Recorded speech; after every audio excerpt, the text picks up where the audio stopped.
In the world of T2, where the source is king, build a custom Linux like a freedom ring. From on to end, write basics, risk, fun, and sight. Optimize for power all day and night.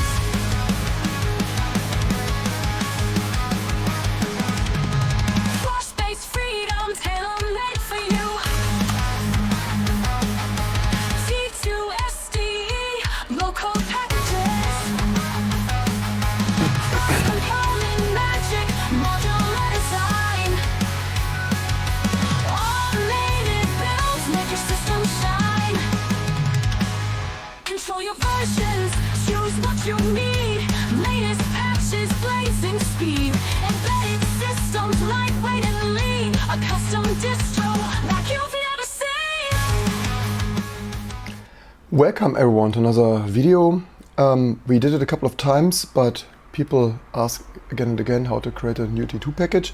T2, our last Linux distribution you probably will ever need.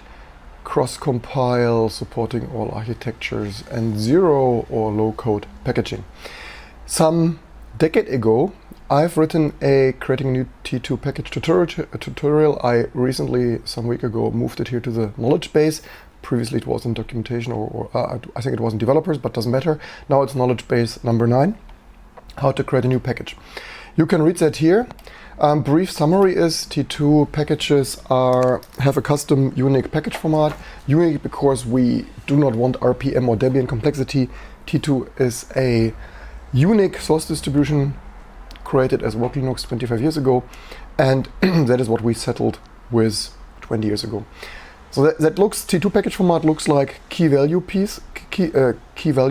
So these are the keys like I for information, T for text, U for URL, author, maintainer, category, license. This is basically all you need to fill out for a new T2 package, right? The other day, the other night, someone asked here in Sun Spark for PT clone ProTracker 2 clone.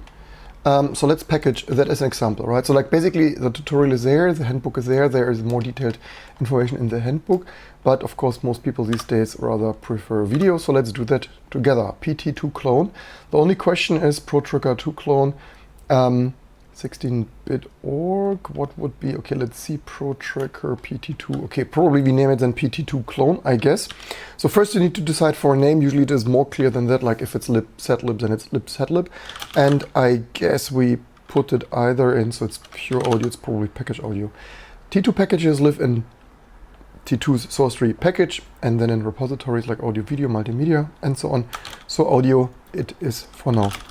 SVN, mkdir, yes, we still use subversion, and Git it would be similar.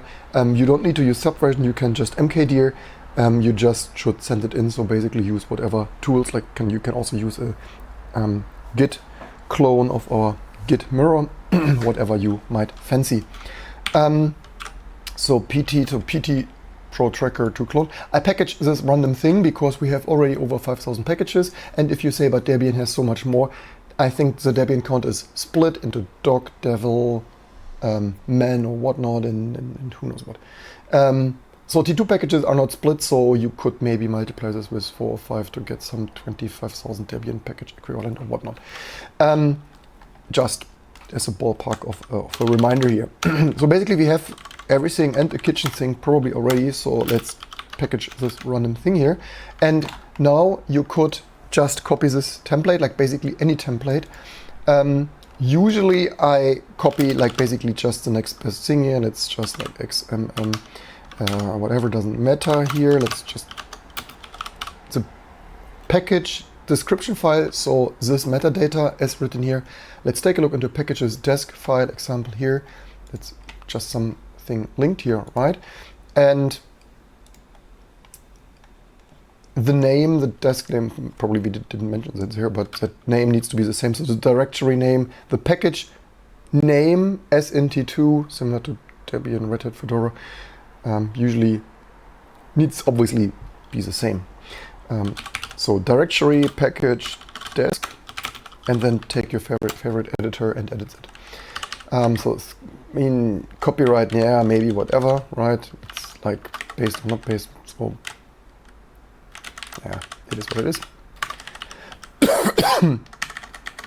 We also have some helper, but more to this in a second. So we delete here some stuff. We can leave most things, hopefully stable, some version. This is a priority. We can, like, this is currently the package builds are sorted by this. We will get rid of this soon, so we don't need to take too much attention. Basically, just use any number. If this isn't the best number, we will change it for you anyway. So version 170. So let's put 170 here. Now we start filling out this metadata. I is the title, like for information title. So basically, so I usually, so this, oh, you don't see this. So this title might not be necessarily the best, basically. So this is a one-line title as seen in package listings. And it should not include the package name as a general rule, because web listings and text installer or other UI listings have the package name already. So they already display usually package name, whatnot. So otherwise, like if you would duplicate, like if you would include the package name, it's unimportant details, but just a little bit style guide, right? Otherwise it would be listed twice. So I don't like this here the most because like basically for everything, so this is like nah. I mean, okay, the package name, so in this case we probably include ProTracker 2 because it's not yet in the name. But I don't like for Windows, Mac OS, Linux, because basically we are mostly Linux and so that is like software for Amiga, additional features for an Amiga computer. So that is probably what we can use for the text arrays. This should be 80 lines, kind of, sort of, approximately. The closer the better. Just for old-fashioned listings and people with older computers or so. It's probably 80 here, 81. URL to the package, do they have something? Oh, they have 16-bit or like, is there something? Discord, ProTracker is okay, there is some ProTracker true. Let's take this instead of the GitHub. I think in my opinion it's slightly better information. Like basically put there again, so this is not T2 is zero code to low code, meaning you don't need to write any code. So this is only metadata. This is mostly for humans actually. Excuse me. Then the download. So from GitHub downloads, they can sometimes be annoying. Yeah, because this are modern, you don't see that there, but because that is not a super nice. I will show you. So normally in old-fashioned times this download was straightforward, like basically the download was that, but we can't use, this name would collide with everything, right? Like if you use this brain-dead GitHub, like recurrently shouting this out for 5 years, maybe I should write them a good old-fashioned paper mail. Royal registered note to the GitHub headquarters that this download stuff really sucks. So we do this a little bit creative. That means pt2 clone one. So this is what the good old-fashioned turbo download name should be, but it isn't. So we apply our knowledge, which archive revs. I always apply our knowledge that I always forget. Does it load like? Okay, let's see if it loads like this. Okay, let's save and fill out the last thing. So who's the author? We also still need ProTracker to, I would call this portable. I mean, I just don't like to have VR Linux. It doesn't make sense for us to have Windows, Mac OS, Linux. So maybe a portable ProTracker 2 clone is probably a slightly better summary, I would say. Do they have some author here? Like maybe in license? Maybe they, maybe not. If that is wrong, leave me in the comments below. Let's see if that downloads. Maybe it did. Okay. So what this is misusing the GitHub. So basically, don't look at the details. I hope for you package download, it is a normal download, but it is what it is. So let's see how should this build. This is also BSD3 clause. I think we had the GPL in there. So audio PT. This should of course be accurate as possible and not false advertise here GPL stuff if it's BSD. how to compile do they have here? I mean, usually, so, I mean, CMake, okay, let's hope for the best, like how to compile is hopefully just run CMake, right? Does it have Linux, install, GCC, whatnot stuff, pt clone, make, change mod, make Linux? What is make Linux doing? So that's a little bit, so usually it's probably just running CMake, right? Like this is a little silly. Wait, compiling? Okay, I thought it using freaking CMake. That is hilarious. Okay, so that is just running GCC, which is, this is a prime example of how to not do it and how it's usually not done. But so basically T2 will auto-run the CMake in this low code, in our 0 to low code stuff. So in this, so usually T2 will unpack the table, figure out what is there, run the appropriate make, CMake and whatnot stuff. And only, as written here in our knowledge base article, only if you need to modify this, then here, for example, add conf opt, make opt, inst opt and stuff, right? So in this case, and so usually historically in a separated .conf file, but for very few code lines. So as listed here in the tutorial, we would now go here and use a conf file for code configuration.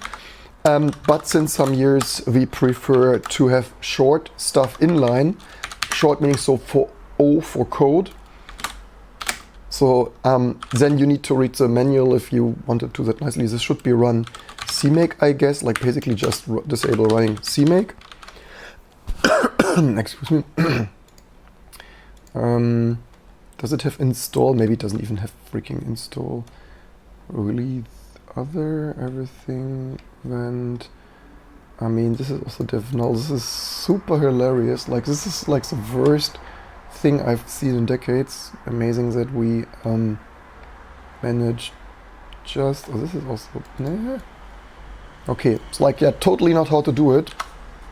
Actually, it's like, yeah, totally, yeah, not the super best example, but that's what I get for choosing some random stuff. So then we have hooks. You find this in the documentation. Basically, you can use low code control vars to control what T2 automatically does, or hook additionally into the pre-patch, pre-conf hooks that are there on the way of the package build. And then in this case we want, let's hope this cursed shell script thing works. I mean, maybe we could even use CMake that they use for some other architectures maybe, but let's see. Hook, or maybe their CMake project is only set up to build cursed stuff for Windows Mac OS. So hook at, which does not really matter, we only want to run two things. So I guess we use in make here, in make, so this is priority. If you have a lot of hook there, you can prioritize it. Basically, it doesn't matter 1 to 9. I usually just use, like, basically just use 5. This is just a hook priority if you have multiple hooks of splitting complex stuff for very complex packages. And then, this is not made executable, right? But we can, so in, this is also wrong. Oops.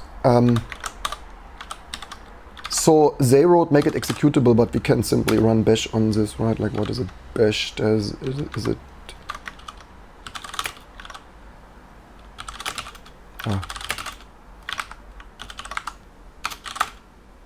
It should just run this file, right? I hope.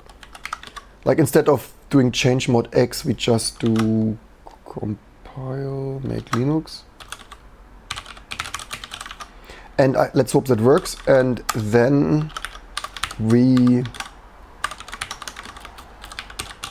if this builds like post make or so, we could use in make 9 or whatnot, like basically just after that compiled, hopefully. So basically multiple hooks, right? In pre-make, in make, post make. Install, release pt2 clone to root bin dir. That's hopefully all that's needed. Let's see how that goes. So T2 build, so test builds as packages. Usually you can use install, like usually use install. You probably need to improve the install thing. The problem that T2 install will not work now is because it's a new package that's not yet cached. So the way currently, the best easiest way is just to use build package, but maybe we should improve install to recache that if it's not in there. It's probably the better way. to do that, and maybe even remove build package pt2 clone. Was it built? Ah, no, it was just built. Okay, whatever. Did I not? Was I misinformed yesterday? No text. That what have I do here? T2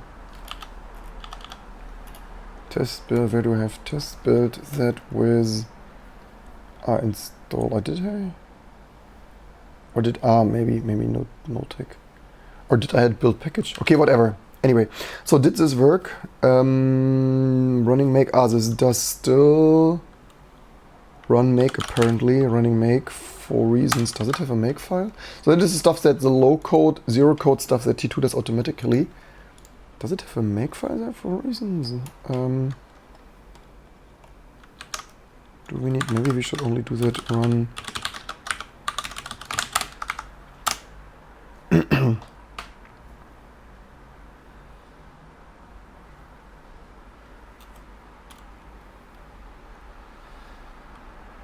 Probably built something. Should have probably built this verbose. Okay, finish building. Then we should have this in the file list of pt2. Yeah, we have a user bin pt2 clone, amazing. And as written here, so that's basically the package. Now comes some topping here. That probably copy the cache file. So T2 automatically caches dependencies of what was used to build this now. You could, as written here in our tutorial, just copy pt2 clone there to that. We have a helper, so like I would now use t2 commit, and you can use the same, although you cannot commit it because you likely don't have write access yet. A handful of people have beside me to our subversion / git source control repository. Commit, so commit would pt2 clone commit this, if it would be added here. And it has a -cache option that does, like, if we do this automatically already, then also there is, it's warning about some white space. That is the stuff that I usually fix from others. And we also need to add, so this copied, what this did is copy the cache file here. And then you don't need to retype this. And you can use, even if you don't have the write access, I would still suggest to use commit -cache. And also see the visualization of potential, because most people submit this stuff with white space damage. So it's basically the package and the cache stuff. As you see, T2 figured automatically out. It used bash, core util stuff, diff utils. So some stuff is internal, so like this stuff is internal to T2. Maybe we even filter that out. Another day, it used gzip for compression. There might then be lset, MA sets and whatnot. It used libstandard, it used Linux headers, SED and tar, yeah, do of course. Maybe someday we further reduce this of what was implicitly used by T2, but that's currently the minimally automatically determined things. This is all the stuff like you would need to hard code this in other distributions, in other of the 2048 Linux distributions that are out there. And many like RPM depths, they have relatively large control files and are much more involved. In most people's opinion, T2 has a most sleek, streamlined, easy to use. And that is why we are not using RPM or dep, because our source cross-compile embedded firmware building light white key value format is preferred by many professionals these days. So that is a new package, always a good thing to proofread. If you want to send this in, you can basically then use subversion diff, subversion git send email and stuff, right? You would now run this package audio. Here, saves this to your new package, basically, obviously, usually like pt2 clone patch, right? Diff start here of pt clone. I don't have diff start t2. Install diff. How to install a new package? T2 install the new. Yes, this was differently for 25 years. We recently improved this, right? This is new. It's still internally using the old things, but the new T2 top level fronted probably makes dealing with T2 package management stuff another order of magnitude even more nicer. Here are the diff stats for those sending this, right? PT, this is how diff look. This is industry standard unified diff format. Like, yes, send unified diffs, don't send other cursed old vintage Unix diff formats. Unified diff it is, subversion diff, git send email, whatever you fancy, open. Send it by email, send it by Discord, send it by YouTube comment, Patreon, comment or just mailing list or GitHub issue, like normal people do, pull requests there on GitHub. We accept everything and even clean up white space damages and other improvements for you. That is how easy it is to create a new T2 package. And now, of course, we commit that here in T2. I add this already somewhere, like here with cache, doesn't matter. Copy this again, still the same. Commit, new package there for all the new Unix loving workstation users. And probably another day I heard it's not big endian safe, so share, like, and subscribe. Maybe Patreon to keep this all risk systems supporting source distribution alive. And hope you enjoyed this, learned something. So maybe another day we fix big endian so that it properly plays audio or so. Hope you enjoyed this, learned something. Don't forget to like, subscribe, and I hope to see you soon for all the next fun stuff to come.